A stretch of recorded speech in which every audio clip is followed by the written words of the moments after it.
या देवी सर्वभूतेषु मा चन्द्रघण्टारूपेण संस्थिता नमस्तस्यै नमस्तस्यै नमस्तस्यै नमो नमः। Hello friends, welcome back to my channel Neha motivational पर। नवरात्रि के तीसरे दिन की आप सभी को हार्दिक शुभकामनाएं। माँ चंद्रघंटा की कृपा आप सभी पर बनी रहे। नवरात्रि के तीसरे दिन माँ चंद्रघंटा की पूजा की जाती है। इस शुभ 9 दिवसीय उत्सव का प्रत्येक दिन देवी दुर्गा की 9 अवतार को समर्पित है। माँ चंद्रघंटा निर्भय और साहस का प्रतीक है। माँ चंद्रघंटा को चंडिका के नाम से भी जानते हैं। दोस्तों, अगर बात करें माँ चंद्रघंटा की, तो माँ चंद्रघंटा अपने माथे पर घंटे के आकार की अर्धगोलाकार चंद्रमा को धारण करती हैं। इसलिए माँ दुर्गा के तीसरे स्वरूप को चंद्रघंटा के नाम से जानते हैं। इस स्वरूप में माँ चंद्रघंटा अपने सभी अस्त्र शस्त्रों के साथ युद्ध के लिए तैयार रहती हैं।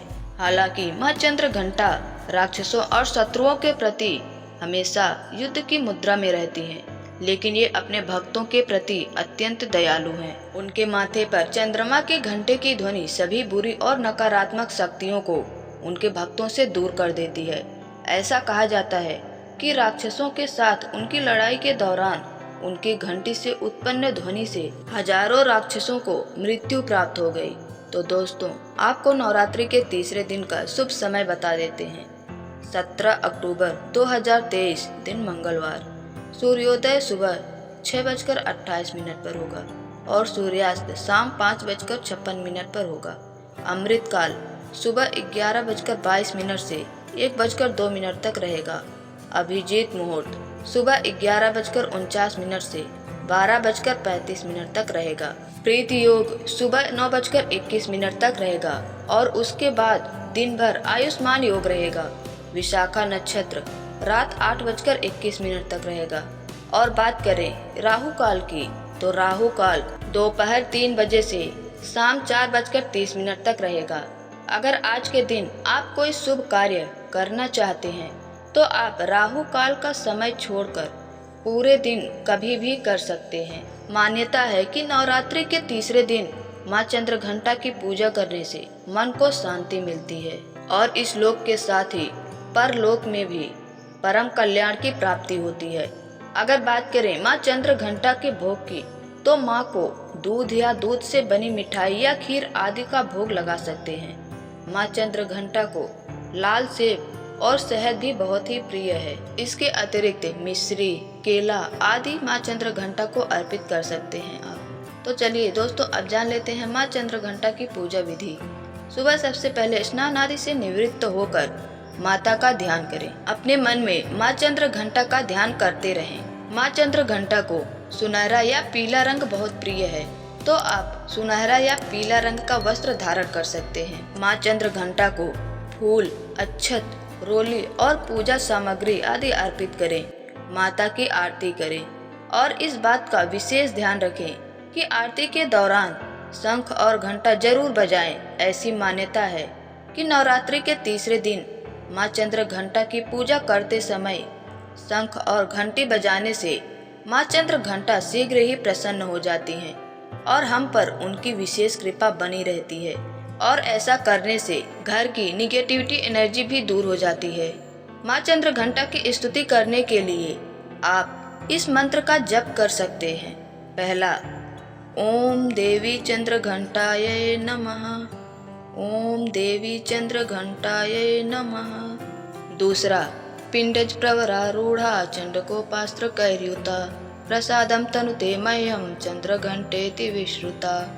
और तीसरा, या देवी सर्वभूतेषु माँ चंद्रघंटा रूपेण संस्थिता नमस्तस्यै नमस्तस्यै नमस्तस्यै नमो नमः। और पूजा समाप्त होने के बाद माँ से क्षमा याचना जरूर करें। तो दोस्तों, चलिए अब माँ चंद्रघंटा की उस पवित्र कथा को सुनते हैं, जिसे सुनने से हमें मन को शांति मिलती है और हमें भय से मुक्ति मिलती है। हिंदू शास्त्र के अनुसार जब देवताओं और असुरों के बीच बहुत लंबे समय से युद्ध चल रहा था, तब असुरों का राजा महिषासुर था। महिषासुर ने देवताओं पर विजय प्राप्त करके देवताओं के राजा इंद्र का सिंहासन छीन लिया और खुद स्वर्ग का स्वामी बन बैठा। ये सब देखकर देवतागण काफी दुखी हो गए। स्वर्ग से निकाले जाने के बाद सभी देवतागण इस समस्या से मुक्ति पाने के लिए त्रिदेव अर्थात ब्रह्मा जी, विष्णु जी और भगवान शंकर जी के पास गए। वहां जाकर सभी देवताओं ने असुरों के किए गए अत्याचार और इंद्र, चंद्रमा, सूर्य, वायु और अन्य देवताओं के पराजय के बारे में बताया। देवताओं ने भगवान को बताया कि महिषासुर के अत्याचार के कारण स्वर्गलोक तथा पृथ्वी पर अब विचरण करना असंभव हो गया है।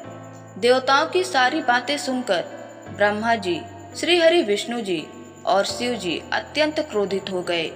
उनके क्रोध के कारण उनके शरीर से एक ऊर्जा उत्पन्न हुई और देवताओं के शरीर से भी ऊर्जा निकलकर उस ऊर्जा में जाकर मिल गई। ये ऊर्जा 10 दिशाओं में व्याप्त होने लगी और थोड़ी ही देर में ये ऊर्जा एक कन्या के रूप में परिवर्तित हुई। तब भगवान शंकर जी ने देवी को अपना त्रिशूल भेंट किया। भगवान विष्णु जी ने उनको चक्र प्रदान किया। इसी प्रकार सभी देवताओं ने माता को अपने अपने अस्त्र और शस्त्र प्रदान किए। इंद्र ने अपना वज्र एवं ऐरावत हाथी माता को भेंट किया। सूर्य ने अपना तेज तलवार और सवारी करने के लिए सिंह प्रदान किया और इसी प्रकार सभी देवताओं ने एक एक करके माता को अपने अपने अस्त्र प्रदान किए और उसके पश्चात देवी माँ सभी अस्त्र शस्त्रों से सुसज्जित होकर महिषासुर से युद्ध करने के लिए युद्ध भूमि में आ गई। माता का विशाल स्वरूप देखकर महिषासुर भय से कांप उठा। तब महिषासुर ने अपनी सेना को माँ चंद्रघंटा पर आक्रमण करने को कहा।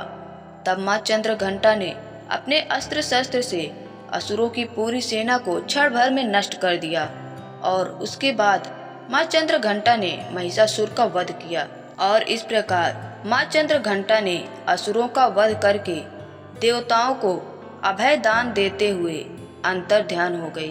तो दोस्तों, आज की वीडियो को यहीं पर समाप्त करती हूँ। आई होप आपको वीडियो पसंद आई होगी। वीडियो पसंद आई हो तो लाइक और शेयर जरूर करना और कमेंट में जय माता दी जरूर लिखना। और अगर अभी तक आपने इस चैनल को सब्सक्राइब नहीं किया तो चैनल को सब्सक्राइब करें और बेल आइकन को भी प्रेस करें ताकि आपको अपनी वीडियो का नोटिफिकेशन सबसे पहले मिले। तो मिलते हैं आपसे नेक्स्ट वीडियो में। तब तक आप अपना ख्याल रखें। माता रानी अपनी कृपा आप पर बनाए रखें। जय माता दी।